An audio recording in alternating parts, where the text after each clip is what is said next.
As we look at the song How Great Is Our God on the piano now, with our rhythm and then melody feel that we're going to create a bit by how we voice our chords, there's two kind of directions that we can look at with this. And you want to apply what is relevant to your situation in the sense of, are you playing with a full band or are you carrying a lot of the song as a piano player?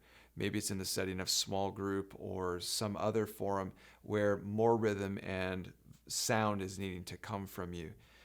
In the track and recording of play along that you'll look at in the tutorial guide, what we do for this song is quite simple because so much rhythm is coming from the rest of the band.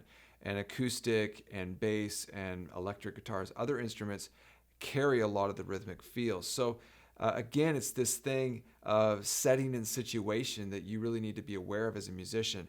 I'm not going to try to compete with other musicians as we play this song. So in the simple form, but in a band setting, what we do is we take a G-shaped chord, so an inversion now of G, so G, B, D chord, but I'm flipping it down to play this inversion of it. And I have kind of this almost melodic feel because of a broken chord, breaking these notes apart. And so what I'm doing then is rocking back and forth between my top note and then that bottom D. Okay, and so you have a melody that sounds a little bit like this. And it's just kind of this repetitive, higher melodic sound that fits and sits right into the mix of what everybody else is playing, okay?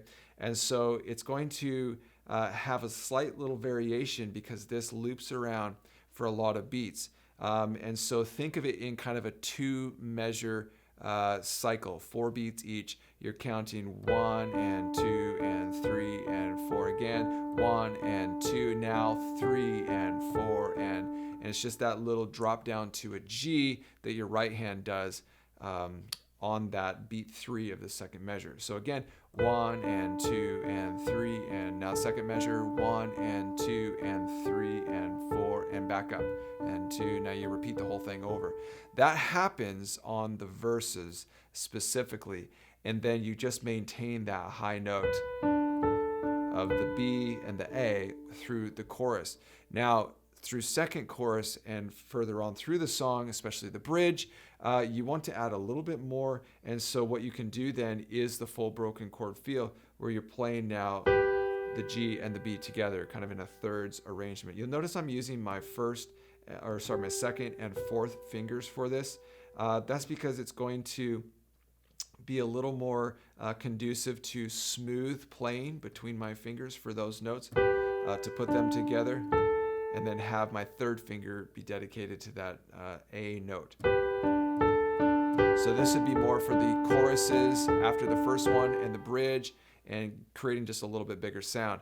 And you can start to add in then bass notes underneath of that. So it's the, maybe How Great Is Our God, chorus is our God, and now the E minor.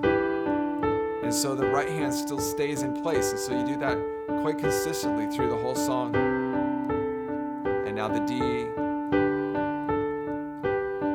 and then you've gone through the whole thing. So that is what you would do maybe in a band setting and what you hear in the play along track. When you're playing where you need to carry more of the sound, what do?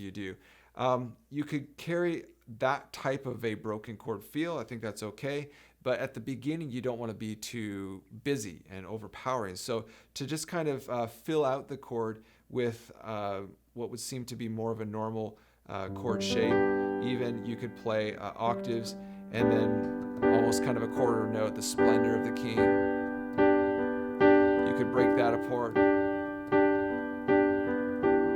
And you can replicate a little bit of the sound that we just looked at with that high broken chord thing with a band setting, but carrying that sort of a vibe through a lot of the song. And then once you get 2 choruses and you go more especially to that, this gives a little bit more of a draw, and 2 and 3 and 4 and 1 and 2 and 3. So move with the shapes of the chords, and I will see how great. And 3. There's a D D chord right there, and then back to the G. Okay, so follow the chords in a smooth way of inversions, but breaking them apart and playing 1 and 2 and 3 and 4 and gives a lot of movement and momentum to it if you were to be carrying it solely on piano.